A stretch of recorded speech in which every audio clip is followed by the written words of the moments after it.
The reason our household is struggling financially is because someone isn't employed, you know. While saying this, my mother-in-law glared at me sternly. Both my husband and my father-in-law tried to intervene and calm my mother-in-law down, but her anger only grew. It's because we have an extra person here that the house is struggling financially.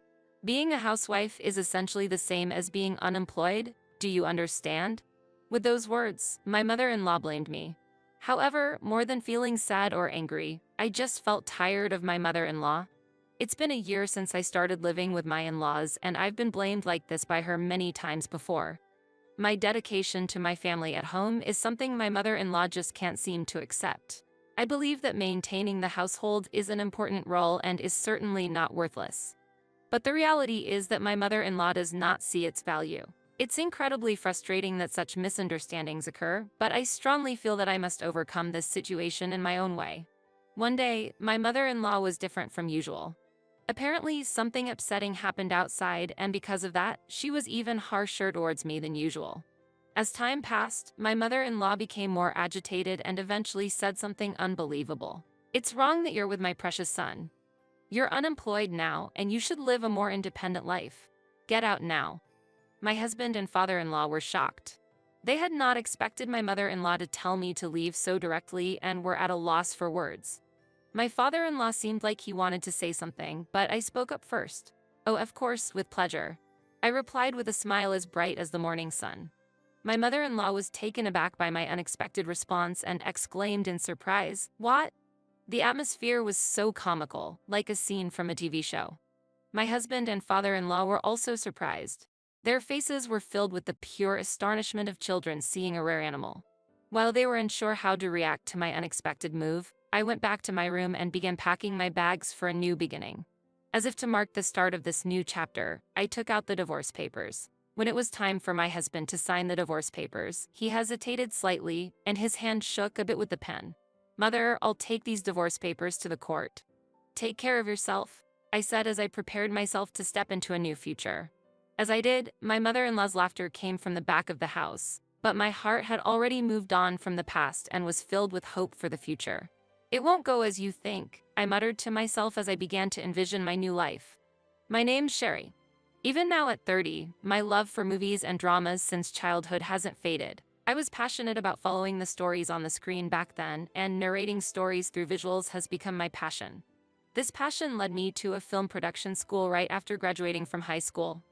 The knowledge and skills I acquired there became a great asset in my career in the advertising industry, where I joined an advertising agency. Though busy, my days were filled with the joy of creativity. And during those days, through my work, I met Jem. He was 2 years older than me, and I was immediately drawn to his relaxed demeanor and generous heart. Sharing our love for cameras together was a special joy. On the common ground of video, we quickly built a close relationship. Our relationship naturally deepened over several years of dating, and eventually, a significant word from him reached me. "Sherry, I think I'll go back to my hometown and become an independent photographer." "Really? You've decided to become independent?"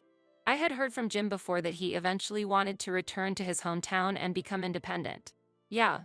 So, would you come back to my hometown with me? I mean, would you marry me?" His inquiry revealed both his determination for the future and a hint of anxiety. "Of course. Thank you." I accepted his offer with genuine joy. Since Jem's hometown is accessible by train from here, I will be quitting my job at my current company. Deciding to follow him, even at the cost of leaving my job, came with its share of loneliness and anxiety. But the overwhelming sense of anticipation and hope filled my heart to support the dreams of the person I love and to carve out a new future together. Our new story is about to begin. The time I spend with Jim is so precious to me, it's indescribable. Our marriage has led to daily appreciation of our joy together. And I became a full-time homemaker while Jim began to build a new career with his camera. He worked hard. We rented an apartment near his parents' home and saved money to build our own house in the future. Living modestly, our dreams slowly but surely took shape. However, a suggestion from my mother-in-law disturbed our peaceful daily life. "Sherry, Jem, it's wonderful that you two are saving diligently for the future. But if you live here with us, you could save even more," my mother-in-law said, her eyes gleaming like a child dreaming. Although we had a good relationship with my in-laws, this proposal swirled complex emotions within us. It might be financially beneficial indeed. But, recalling the struggles of a friend who lived with in-laws immediately after marriage and ended up divorcing, I felt uneasy. Jim, sensing my feelings, gently refused, saying, "Mom, I appreciate it, but we value our privacy too. We'd like to think more about living together."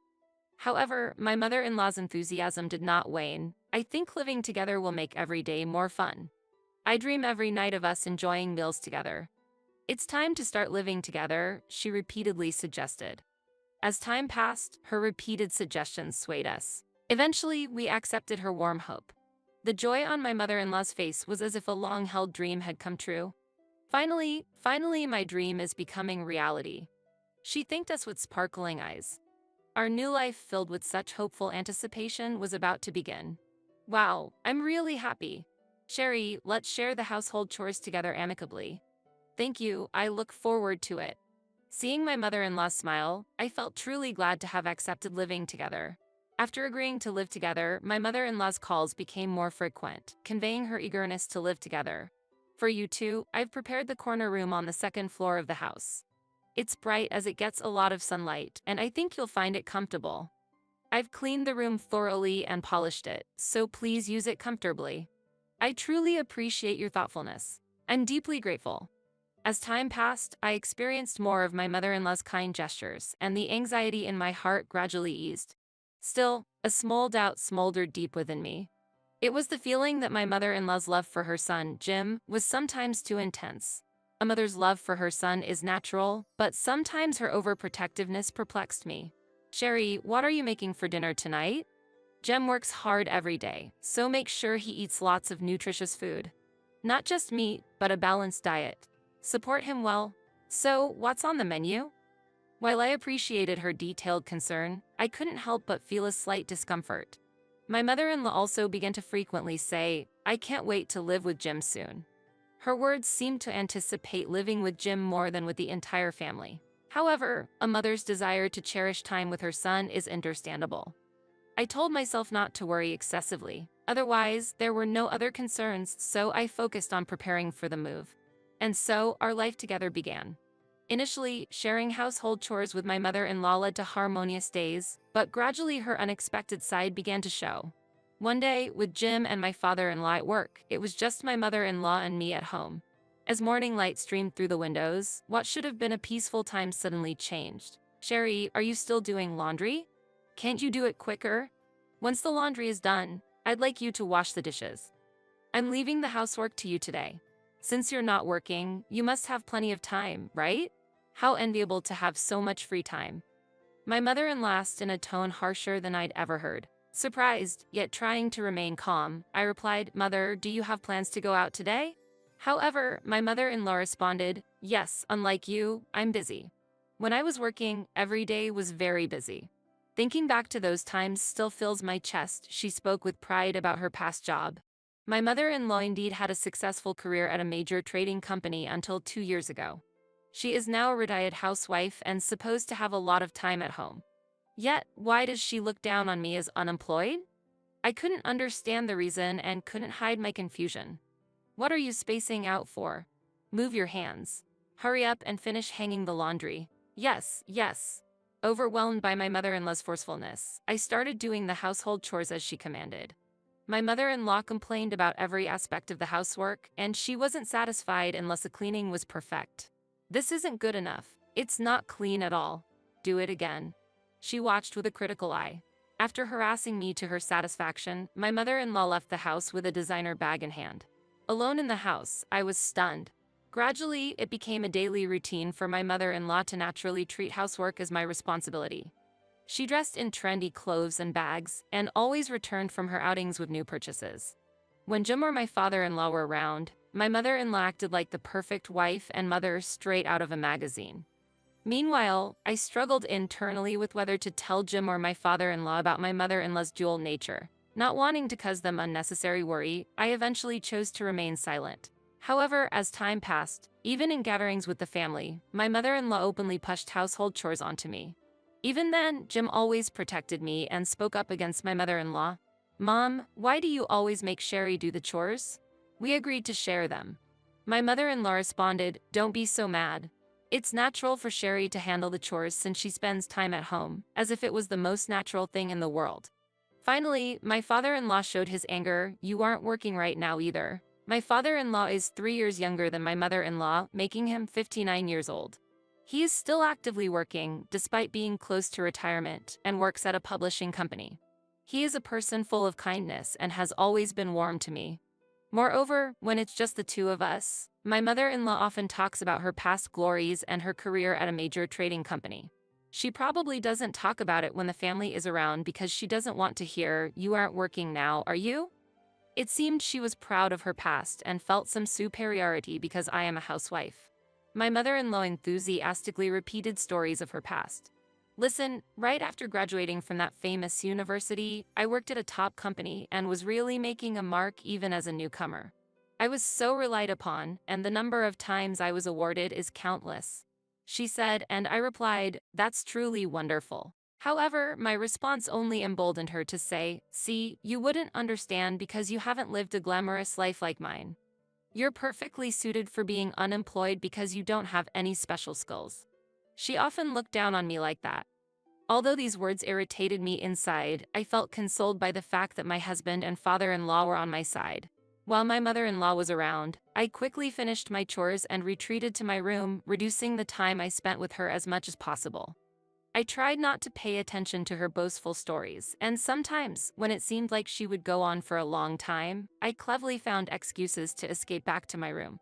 Recently, I've been quickly retreating to my room as soon as she starts, and even if she seems dissatisfied, I just keep calm. Then, one evening, almost a year after we started living together, my mother-in-law suddenly began talking discontentedly about a luxurious trip her friend, Mrs. Johnson, had.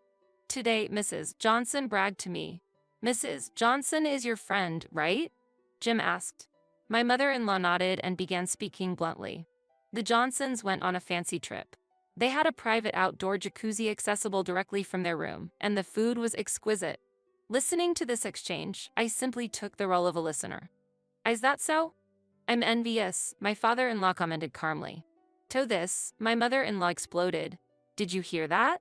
She bragged about it to me. It felt like she said, 'You guys couldn't afford that fancy inn,' and it really hurt me." "Why do I have to feel this sad?" she complained. Jim gently said, "Mom, take a deep breath. There's no need to feel so burdened." But my mother-in-law wouldn't listen. "No, you don't understand my feelings. This is the first time I've felt so sad and frustrated." She became furious and suddenly turned her frustration towards me. "The reason our household is struggling financially is because someone isn't employed, you know?" She blamed me. Jim immediately retorted, "Mom, what are you talking about?" But my mother-in-law's anger did not subside. "There's a dead weight here. Don't you have anything to say? Do you realize being a housewife is the same as being unemployed?" She confronted me. Hearing those words, I couldn't hold back any longer. Angry that she, now unemployed herself, was treating me like an unemployed burden, I was at my limit. "You're not working now either, are you?" I counted. "What?" She seemed surprised by my response and then became even angrier. "It's wrong that you're with my precious son. You're unemployed now, and you should live a more independent life. Get out now," she yelled. Both my father-in-law and Jim tried to reason with her, but I asserted my position calmly yet firmly. "Yes, gladly," I responded cheerfully. At that moment, surprise spread across my mother-in-law's face, and she exclaimed, "What?" Jem and my father-in-law were also taken aback by my unexpected reply. Smiling inwardly at their reactions, I quickly stood up, cleared my dishes from the table, and took the first step towards my new life. Meanwhile, my mother-in-law taunted me. "Look, she really is leaving. Jem, you're lucky to get rid of a wife like that." But Jim got angry and scolded her. "Stop it, Mom." My father-in-law also supported me, saying, "You should apologize to Sherry," but my mother-in-law stubbornly refused to apologize. I quietly packed my belongings without anyone interrupting me. Jim watched me anxiously as I left the room. At the last moment, my mother-in-law still seemed to want to say something. "Hey, you, wash your dishes." "And ours too." I naturally ignored her, but I could hear Jim and my father-in-law scolding her throughout the house. The next morning, after I had finished packing, I told Jim something in my room. Then, Jim and I quietly signed the divorce papers. Mother, this is goodbye. I will submit the divorce papers, I said calmly. As I left my in-laws' home, I heard my mother-in-law's laughter behind me, but I was satisfied with my decision and left with a smile. My mother-in-law had no idea what was about to happen to her. It won't go as you think, I muttered to myself as I opened the door to my new life. Then, as I had declared, I submitted the divorce papers to the courthouse, and thus Jim and I were later on officially divorced. 6 months later, my mother-in-law unexpectedly called my mobile phone. As soon as I answered, she started talking excitedly. I finally got through. I've been trying to reach you for so long. Why haven't I been able to reach you lately? She demanded. Well, I had blocked your calls. We're strangers now, I replied calmly. To be honest, I had blocked her calls to cut off contact with her. I had just unblocked her shortly before. Call blocking? Anyway, listen. I can't find Jim. Where have you hidden my precious Jim? Are you involved in this? Even though you're divorced, do you still have feelings for Jim? She pressed vehemently. Hearing my mother-in-law's voice after a long time, she seemed as lively as ever. Could you please lower your voice a bit? It's hurting my ears. Be quiet. Where are you now? She continued to shout emotionally despite my caution. In stark contrast to her, I informed her calmly. I've built a house and just finished moving in. What?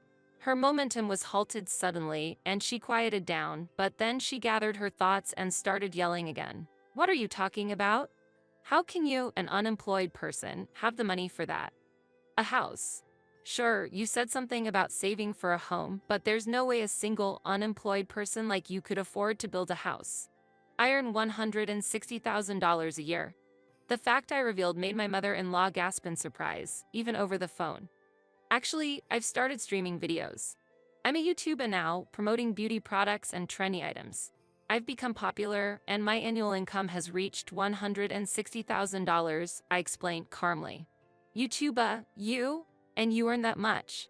My mother-in-law could not hide her astonishment. Yes, that's why I stayed in my room. I was focusing on making videos, I added. Of course, it was also to distance myself from my mother-in-law, but since resigning and marrying Jim, I had been deeply engaged in video production, utilizing my editing skills. It had been quite successful from the start, but I never thought I'd earn this much. So, that's it? You were always holed up in your room making videos. Well, yes, for making videos. While escaping from my mother-in-law's bragging was a bigger reason for staying in my room, indeed, I wanted to find as much time as possible for video production. What? That's sly of you. If you were earning so much, you should have told me sooner. I feel terrible. I thought you were just an unemployed nobody and said such awful things. If you're earning that much, it's a different story. You're so mean for keeping such a big secret, Sherry. The moment she learned about my income, my mother-in-law's tone changed as if she had flipped a switch. If you're earning that much, you should give me something too. A fancy hotel trip would be nice, she said. I took a deep breath and replied gently, unfortunately, I earned that money. It's mine. Please use the money you earned at your own prestigious trading company. What? To think you earn so much and still be so stingy. My mother-in-law expressed her dissatisfaction, but I was no longer moved by her words. It surprised me a little. The person who always used harsh words on me was then demanding things so casually. But somewhere in my mind, I thought, that's typical of her, I suppose. To be honest, I have no intention of giving you a single penny. Also, there's the matter with Jem. We are living together now. Wait, what? I thought you two were divorced. Her voice was filled with surprise. Yes, we did separate once, but we remarried. Jem decided to come live in my house this time. We had made that arrangement originally. Really? He moved into your house. The day we left my mother-in-law's house, Jem and I seriously discussed our future. We planned to divorce once, but then Jim would come to my house and we'd start anew. Jim felt very relieved knowing that I wanted to be with him. I'll be staying at my parents' house for a while. I've already talked to them, so Jim, come over when you're ready. Okay, I understand. I really feel sorry for Mom. Jim looked a bit sad, but, along with my father-in-law, always protected me. So, I truly appreciated both of them. Then, Jim lied to my mother-in-law about having a long-term job and came to my house with just the necessities. My mother-in-law was unable to accept what I had told her. Every time I call Jim, it doesn't connect. Could it be, is Jim avoiding my calls too? Why? My mother-in-law was puzzled. Yes, that's correct. Jem decided to distance himself from you. I also used to avoid your calls, but I've unblocked them since we've settled down after moving. I thought you might be worried about Jim, so I wanted to let you know about him. And oh, sorry, but I can't give you our address. We've decided to stay together, so there's no need for you to look for him, I explained in a slightly softer tone. My mother-in-law seemed shocked and stuttered. What? That's... She then suddenly shouted, "It's all lies. You must have done something." A bit bewildered in front of such a mother-in-law, Jim then appeared and calmly took the phone. "Mom, it's me," he started with a gentle voice. "Jim, see, it must be a misunderstanding, right? Did Sherry do something to you? I'll come pick you up, just tell me where you are." My mother-in-law pleaded desperately, but Jim quietly responded, "No, what Sherry is saying is true. We've decided to cut ties with you, Mom. I cannot forgive you for how you had treated her. From now on, you're a stranger to us. I'm sorry. Goodbye." The phone was then handed back to me. "Mother, do you understand Jim's feelings now?" She stammered. "Well, I'm going to hang up now then," I said, and just as I was about to end the call, my mother-in-law suddenly exclaimed, "Wait. I'll accept that we're cutting ties for now. But I still have something to say. Please reconsider the money just one more time." I was utterly baffled that she was still talking about money at this point. "I'm really sorry, my mother-in-law, but we can't give you any more money. It's impossible, especially the fancy hotel reservation you mentioned. So please understand that," I explained as kindly yet clearly as possible. "No, you see, here's the situation. I was enjoying a little shopping with your father's credit card, and it got out, and now I'm limited to a monthly allowance of $300. It disappears in no time." "Oh, really? So that's what happened, huh?" He did recently mention being worried about the decrease in savings. He saw you coming home from high-end brand shops, so we had a little chat about it. Perhaps that was it. Jem and I always kept in touch with his father, so we knew his concerns well. My father-in-law is truly kind and even helped us with the expenses to start our new life because his wife caused trouble. And lately, he's been worried about the rapidly decreasing savings, so I provided a bit of information about my mother-in-law's shopping habits. Despite not working, she frequently came home with shopping bags from branded stores, which seemed odd to me. "Did you snitch on me to him? Why? He's really angry, has put me on a meager allowance, and insists I record everything. If I don't comply, he's threatening to divorce me. Mother, overspending isn't good, especially without an income. You should appreciate even getting an allowance of $300 a month. You should be grateful to your husband and reflect on your actions," I responded, albeit exasperated, wanting to hear what excuses she might have. I used to be able to buy whatever I wanted, but suddenly having to save after retiring is confusing. When I go shopping with friends, I have to pick something decent, or it looks bad compared to them. "Do you really need to put on such appearances?" I asked. To that, my mother-in-law responded as if it were the most natural thing. "It's not just for show. I used to work at an elite general trading company. That's why branded products suit me. I don't have anything else to discuss with you, Mother. I'm hanging up now." Listening to her incomprehensible claim gave me a headache. With that, I ended the call. As I hung up, I thought I heard my mother-in-law's frustrated voice. Later, my father-in-law told me that my mother-in-law was feeling quite stressed about the new financial arrangement. My mother-in-law had secretly been using my father-in-law's credit card to make expensive purchases. When he found out, he brought up divorce. My mother-in-law cried and begged for forgiveness, but my father-in-law was resolute and did not accept her pleas. Eventually, my mother-in-law had to leave the house and start living in a much simpler apartment. From a life of luxury, she began looking for part-time jobs. However, working under a much younger supervisor became a significant challenge for her, who has high self-esteem.